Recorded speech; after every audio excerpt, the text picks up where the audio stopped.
दोस्तों welcome to retro Chavez. आज के एपिसोड में आप सबका दिल से स्वागत। आज की वीडियो में कोई इमोशनल बात नहीं करूंगा, सारी दिल को खुश कर देने वाली बातें होंगी। दोस्तों हमें बहुत सारी रिक्वेस्ट आती थी पहले कि बॉलीवुड सिंगर सुमन कल्याणपुर जी का क्या कहना है रफ़ी साहब के बारे में, इस पर एक वीडियो बनाया जाए। तो अभी जब 41वीं बरसी थी मोहम्मद रफ़ी साहब की, तब सुमन कल्याणपुर जी का एक इंटरव्यू प्रिंट हुआ और ये इन्फॉर्मेशन मैंने वहीं से ली है। सुमन कल्याणपुर जी ने बहुत बेहतरीन बातें बताई हैं रफ़ी साहब के बारे में। तो चलिए शुरू करते हैं। तो सुमन कल्याणपुर जी का कहना है कि उन्होंने 60s के दशक में बॉलीवुड में एंट्री की, गाना गाना शुरू किया और उस टाइम में रफ़ी साहब एक टॉप सिंगर थे और वो पहले से ही बॉलीवुड इंडस्ट्री में एकदम जमे हुए थे। रफ़ी साहब की ख़ास बात ये थी कि वो गाने की तालीम पूरी तरह से लेकर आए थे और बहुमुखी प्रतिभा के मालिक थे।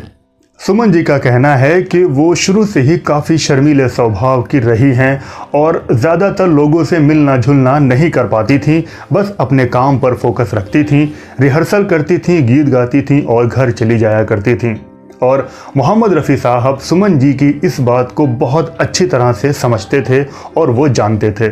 और जब सुमन कल्याणपुर जी किसी भी गाने की रिहर्सल करती थी और अगर वहाँ रफ़ी साहब होते थे तो मोहम्मद रफ़ी साहब सुमन जी को बहुत सपोर्ट करते थे उनकी सिंगिंग के लिए।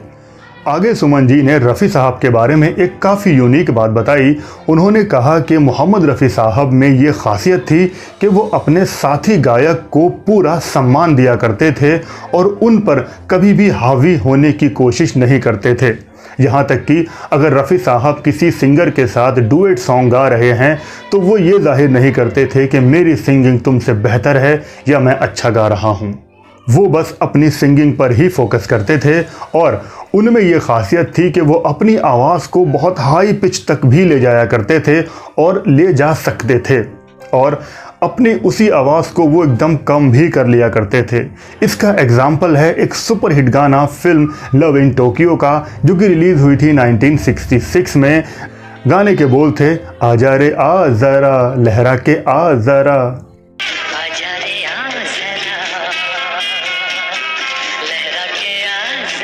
इस गाने में, ये सुमन जी का कहना है, इस गाने में रफ़ी साहब की आवाज़ में एक वाइब्रेशन है। उनकी आवाज़ एकदम हाई पिच पर जाती है और एकदम लोअर हो जाती है। ऐसा लगता है कोई सिंगर दूर से गा रहा है और सुनने वाले को भी कुछ अलग ही फीलिंग महसूस होती है। ये कहना है सुमन जी का। मोहम्मद रफ़ी साहब ने सुमन कल्याण जी के साथ बहुत सारे गीत गाए हैं और रफ़ी साहब को सुमन कल्याणपुर जी के बंगाली और मराठी गाने भी काफ़ी पसंद थे। रफ़ी साहब सुमन कल्याणपुर जी से अक्सर कहा करते थे कि एक अच्छे फ़नकार को गाने में अपना दिल और दिमाग दोनों का इस्तेमाल करना चाहिए, तब वो गाना परफेक्ट बनता है। आखिर में सुमन जी ने दो बातें कहीं। एक तो उन्होंने कहा कि अब कोई दूसरा मोहम्मद रफ़ी पैदा नहीं हो सकता, अब वो जन्नत में हैं जहाँ पर हर तरफ बस प्यार ही प्यार है। दूसरी बात सुमन जी ने कही कि पुराने सिंगर जैसे मन्ना दा, किशोर दा, मुकेश जी, हेमंत दा, ये सब एक इंस्टीट्यूशंस हैं। रफ़ी साहब भी ये सब एक इंस्टीट्यूशंस हैं। हमें इन सब का कंपैरिजन नहीं करना चाहिए और इनका कंपैरिजन हो भी नहीं सकता।